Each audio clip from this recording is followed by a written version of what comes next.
Hi guys, it's another beautiful day once again and you are here back at Dexter's World Channel. Today is a special day for us because we're gonna talk about aquatic plants. As you can see here, I have several varieties of these aquatic plants.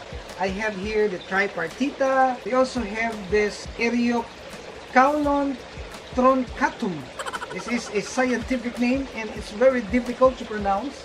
And we also have hydrocolite tripartita, where it's the same as this. And you will see that I have more than 40 varieties of aquatic plants. And I'm doing this in order for us to learn together. This is my first time to engage in this kind of plantation, but I was told that this is a good business for us and this is gonna be a good source of income in the future.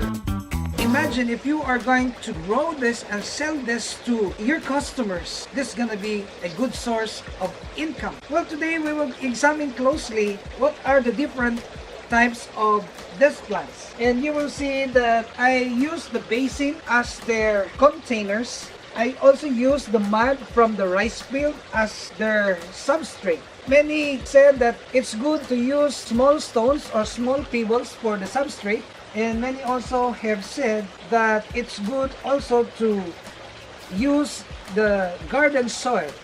But in our case, we use the mud from the rice field because I was advised that mud from the rice field will be a good substrate for these aquatic plants. And you will see that they are now recovering. This is the tank of our zebra, our rosy barb, tiger barb, and swordtail. And we use this tank also as the filtration for these tritons down here. We are cycling the water in order for us to develop good bacteria. And these plants now will be suitable for this tank because this tank has plenty of CO2 or carbon dioxide produced by the fish, and this is the food for the plants.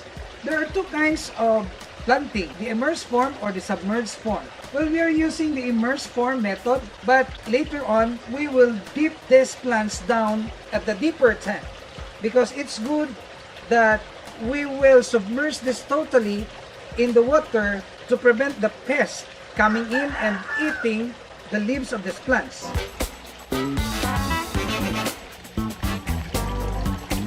We don't use any fertilizer anymore because we believe that these plants will eat the carbon dioxide that are produced by the fish. So the waste of the fish, the unconsumed food will flow in underneath and then the water will rise up already clean, and that's gonna be a good source of food for the plants. Now we will try this one. We will plant this. Ouch! This is what I've said in mud, and we will plant now this dwarf hairgrass. Well, this is a foreground plant. It's very good to see this one inside in the aquarium, especially if you are landscaping your tank. This is gonna be a good material for you. So you will see that this hairgrass is really very stressed. So we'll just spread this over this mud. As soon as they will grow and recover from maybe dehydration, that's the time that we will cut them into pieces and plant them in separate tanks for propagation purposes. This is the first stage of our system. We will allow them to recover and grow their leaves, and then as soon as these leaves will turn green, that's an indication now that they're ready now to be submerged in the water. And actually I don't still have the good place yet because I'm still preparing for this deeper tank for these plants, and later we will make an update how these plants grow. And as what I've said, we will learn this together. If you have some experience about aquatic plants, please help me and make a comment below because it's really my first time to engage in this kind of business. So this business of aquatic plants should go hand in hand with your business of aquarium accessories, and even the tropical fish. The zebra, these danios, these small fish like tetras. We have the black tetra, neon tetra, and so many other small fish that can blend with these plants. So we will now go there and we will examine if the plants that we have placed there are recovering. Come on, let's go.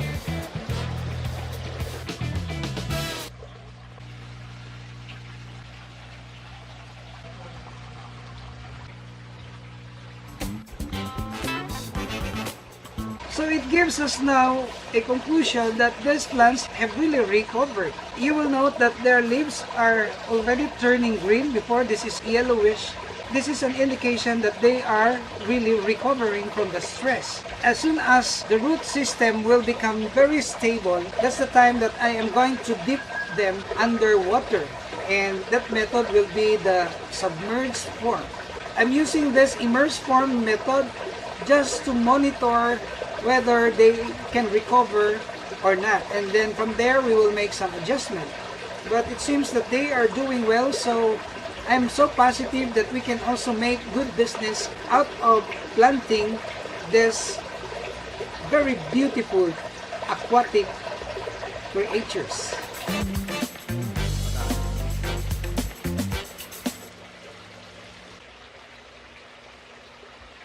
And allow me also to give an update about our baby kois.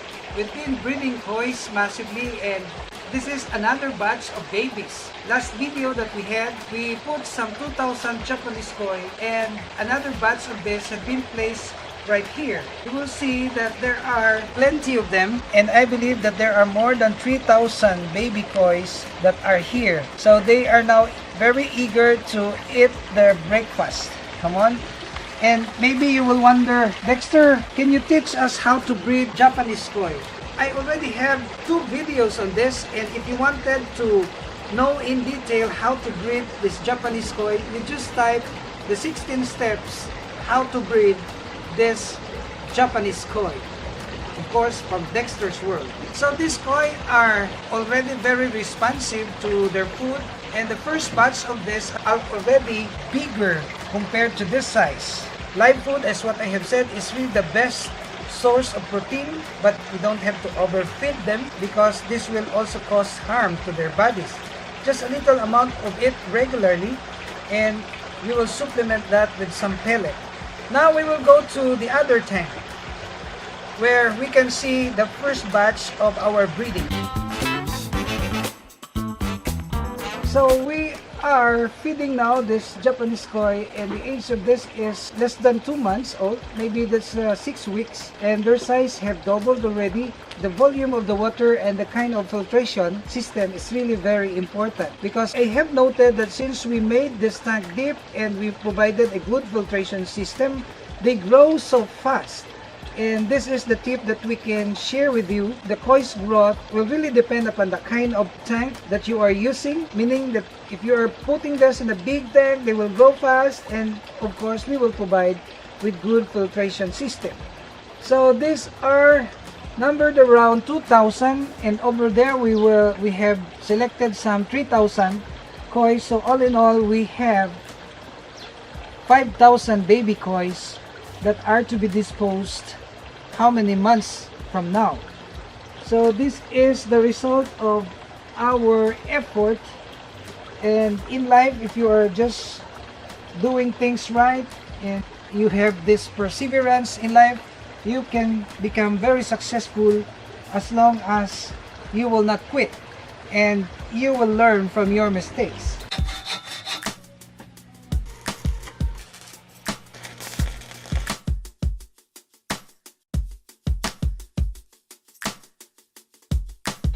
And guys, as you will note, we already made paintings on the walls of this. As you can see, it's already turning very green, and I choose the green color because this green color is life. Green means life. And you will also note that we already made a frame on the side of our farm, and if we can complete this one, of course, I'm confident that we can produce massively our fish. So we will feed the pearl and this orandas down here. This is our daily routine. We always give them live food, but I always emphasize that we will moderately give them, because this will not also be good if you are going to feed them too much of this. And also, have here these mollies. Come on, mollies, you eat! Wow! They are already massively giving birth to babies. Of course, we have here balloon mollies. These are the silver balloon. Come on, silver balloon. If they will grow mature, they will look like goldfish. This is really a prolific fish because they are giving birth to hundreds of babies every day. And over there, we have the chocolate mollies, we have the marble chocolate, and also we have the silkies. And you will see also the filtration system is looking great now. I'm using a submersible pump to lift the water over there, and then of course we have the matting and stones, and the water goes back here already filtered. So this is the thing that we are doing. I hope you will be inspired to do your own farming. And if you are really into, fish keeping, you can also try this one. And if you are already an expert, please help us and make more suggestions for us to improve our facility and to become our guide also in doing all these things for the benefit of our brothers and followers who are also very enthusiastic about fish keeping. So thank you for watching. I hope you will continue to like and share our videos. We are on the road to 500,000 subscribers. And as what I have said, you are part of this channel and I owe this a lot to you guys. And please make comments what we're gonna do next and what would you like us to do in our next video. Only here at Dexter's World.